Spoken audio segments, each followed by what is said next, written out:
There are a couple of things happening today which caught my interest in the news. There's the ongoing saga of what is happening in the Scottish Parliament. Obviously, Youssef, I've got to get his name right, has stepped down. So there's no longer going to be a vote of no confidence in him, which would have been held today. But there is still going to be a vote of no confidence in the government as a whole. And that has been tabled by the Scottish Labour Party within Holyrood. And that will take place if there is a vote of no confidence in the government. That could mean that the whole government will fall and there will have to be new elections for the Scottish Parliament. So that's going to be very, very interesting. However, it does seem that there's almost complete silence about this from media outlets.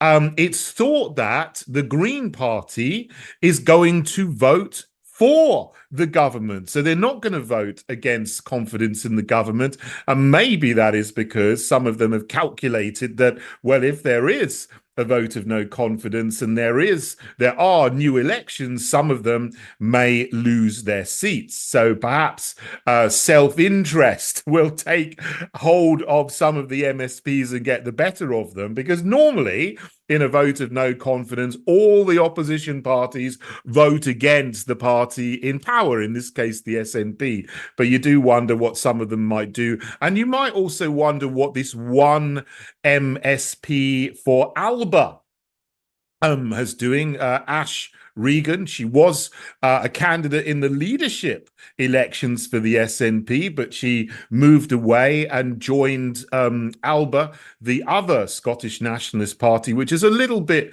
more conservative, not really conservative, but compared to the crazy SNP, which is just right over on the cultural Marxist far left.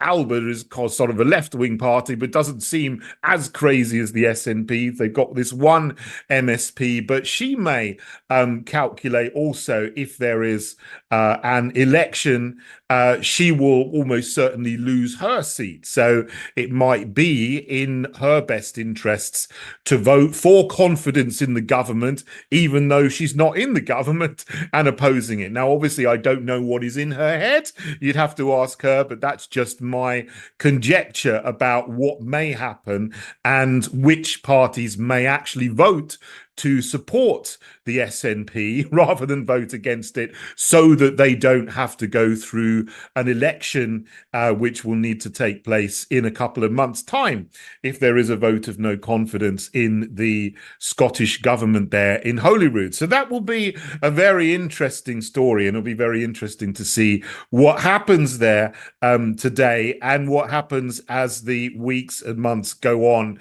and when this abomination in the Scottish Parliament will finally be gone.